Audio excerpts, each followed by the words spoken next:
अरे साला मैं तो साहब बन गया, साहब बन के कैसा तन गया। मेरा सूट तो देखो, मेरा बूट ये देखो, जैसे गोरा कोई लंदन का। साला मैं तो साहब बन गया। दोस्तों, मनुष्य इस सृष्टि का सबसे अद्भुत प्राणी है। वो इस मायने में है कि सभी प्राणियों को अपनी अपनी सीमाओं के अंदर रख दिया गया है। जैसे कि मछली पानी में रहती है, वो पानी के बिना नहीं रह सकती। रेंगने वाले कीड़े ज़मीन पर रेंगते हैं, वो चल नहीं सकते या वो हवा में उड़ नहीं सकते। जो पंछी है जो हवा में उड़ते हैं, वो ज़मीन पर चल के दूसरी जगह नहीं जा सकते, अपनी जान नहीं बचा सकते। जैसे इंसान एक दूसरे से बातचीत करता है, भावनाओं का आदान प्रदान करता है, वैसे प्राणी नहीं कर सकते। तो इस सृष्टि में हर प्राणियों की जो सीमा है वो तय है। खाना पीना सोना, बच्चे पैदा करना, ख़त्म हो जाना, ये इनकी प्रकृति है। मनुष्य भी जब तक शरीर और मन के सीमा में रहता है, उसकी भी यही प्रकृति है। लेकिन इसके बावजूद जो लाखों सालों का जो उसका विकास क्रम हुआ है, तो उस विकास क्रम में उसका दिमाग विकसित हो गया। वो 4 पैरों से सीधा हो गया, 2 पैरों पे आ गया, और उसके अंदर दिमाग का एक फूल विकसित हो गया।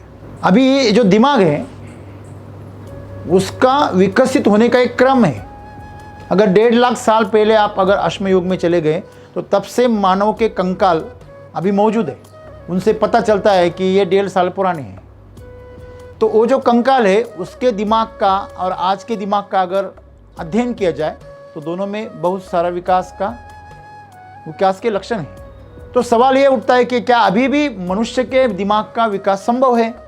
तो इसका जवाब है नहीं।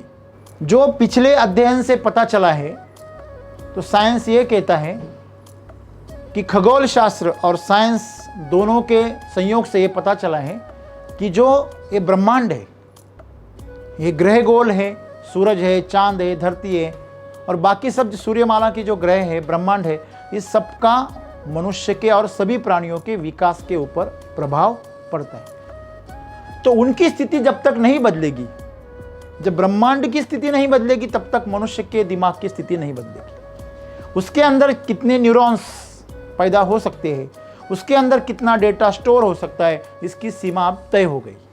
इससे ज़्यादा उसकी सीमा नहीं है। फिर भी इस सृष्टि में मनुष्य सबसे श्रेष्ठ प्राणी है।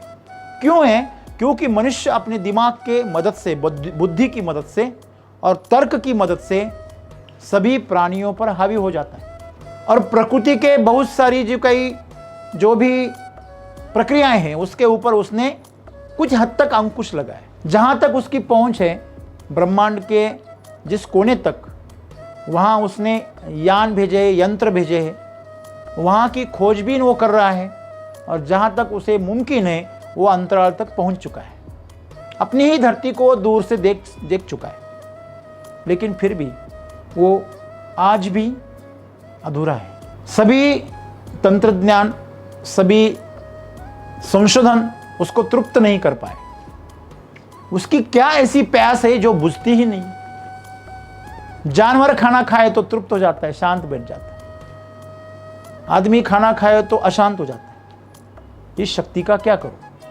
सब कुछ करके देख चुका है, दूसरों पे सत्ता करके देख चुका है, प्रतिष्ठा कमा के देख चुका है, नाम कमा के देख चुका है, सब कुछ करके देख चुका है, लेकिन उसको तृप्ति नहीं मिलती। तो उस तृप्ति की दिशा में बात करते हुए आज सदगुरु जी हमें बता रहे हैं, आप जहां हो, जो भी हो, जिस देश में हो, जिस प्रदेश में हो, जंगल में हो, गांव में हो, शहर में हो, पानी में हो, जहां भी हो आप, और जो भी हो, चाहे आप रंक हो या राजा हो, आप अनपढ़ हो या बहुत पढ़े लिखे हो, जो भी हो, आप अगर प्रयत्न करने के लिए तैयार है, तो आप खुद की जो प्रकृति है उसकी सीमा के परे जा सकते। जैसे जानवर है, उसकी प्रकृति के परे नहीं जा सकता, लेकिन मनुष्य को ये अवसर है कि वो अपने प्रकृति के परे जा सकता है। ऐसे वो क्यों कह रहे हैं?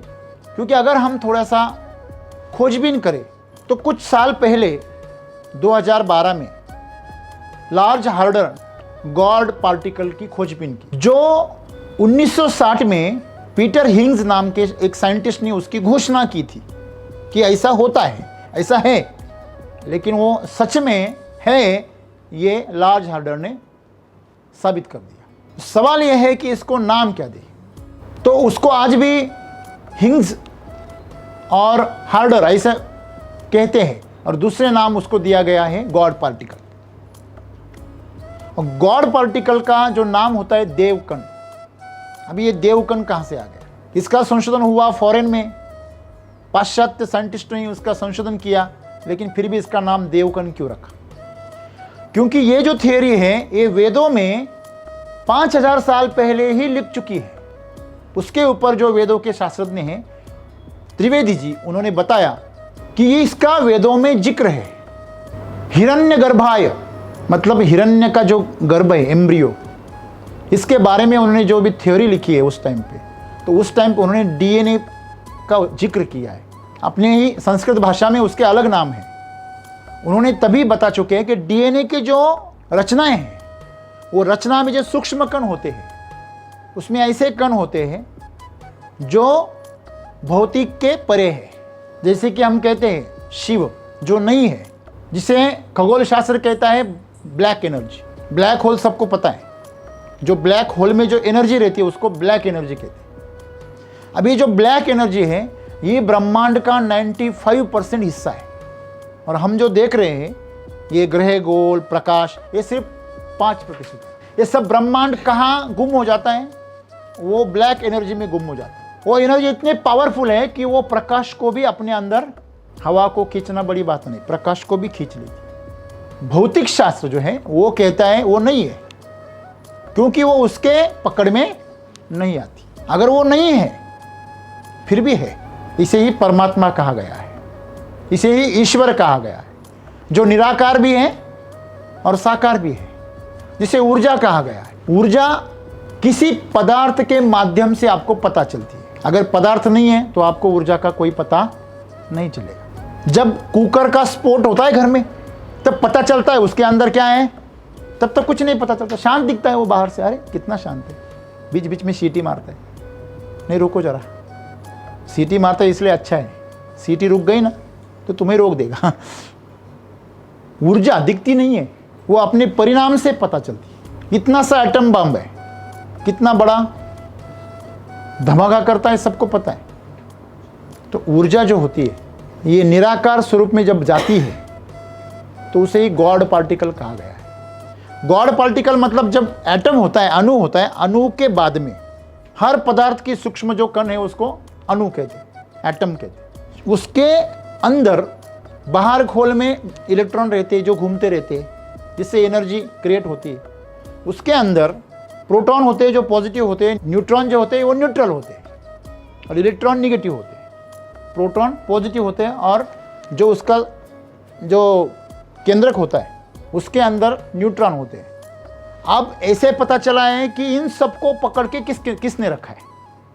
इन सबको पकड़ के उस ऊर्जा ने रखा है जिसे गॉड पार्टिकल कहा जाता है, जो साइंस के किसी भी पैरामीटर में पकड़ में नहीं आती। ना हो पदार्थ है, ना हो तरल है, वो क्या है ये साइंस को कुछ भी पता नहीं है, लेकिन वो है, इसीलिए तो सबको पकड़ के रखा है। न्यूट्रॉन को, प्रोटॉन को, उस इलेक्ट्रॉन को और उनके मास को। मास मतलब वस्तुमान, वो जो पदार्थ बनता है जिससे अस्तित्व बनता है उसका, जैसे शरीर है अपना, ये मास हो गया वस्तुमान। जब पृथ्वी खींचती है तो उसका वजन हो गया, अभी इसको मास कहते हैं। Mass converted into weight when gravity calculated with the mass. जो भी साइंस पढ़े उनको मालूम है। अभी ये जो थ्योरी है इसका मनुष्य जीवन से क्या संबंध? तो शिवजी जो तांडव कहते हैं, शिवजी का जो तांडव नृत्य है, शिवजी मतलब जो नहीं है, उनका जो तांडव है उसी को ही गॉड पार्टिकल कहा गया है। वो जो तरंगे हैं, वो जो ऊर्जा है वो तरंग के स्वरूप में है, और वही ऊर्जा इन ग्रह गोलों को एक साथ बनाए रखे है। वही ऊर्जा पूरे ब्रह्मांड को एक साथ जुड़े हुए है, और उसी को ही हमारे हिंदू संस्कृति में परमात्मा कहा गया है, और उसी को ही पाश्चात्य संस्कृति में गॉड पार्टिकल कहा गया है। मतलब साइंस है और आध्यात्म है, दोनों तरफ से एक ही जगह पे आके रुक गया है। ऐसा हम कहते हैं, जहां साइंस खत्म हो जाता है वहां आध्यात्म शुरू हो जाता है, लेकिन ये गलत है। अब बाहर से ढूंढोगे तो आपको गॉड पार्टिकल मिलेगा, और अंदर से ढूंढोगे तो आपको परमात्मा मिलेगा। दिशा का फर्क है, बस दिशा का फर्क है।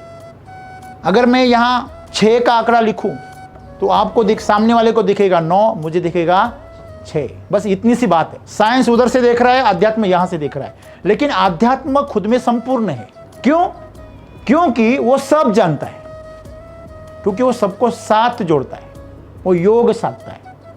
और जो साइंस है वो तोड़ देता है, वो विश्लेषण करता है, इसलिए उसको वो कभी ढूंढ नहीं पाएगा। अगर साइंस के माध्यम से, साइंस ने आदमी का दिमाग खराब कर दिया, कुछ हद तक उसकी जरूरत है, जानना जरूरी है कि मेरे अंदर क्या हुआ है, क्या हो रहा है।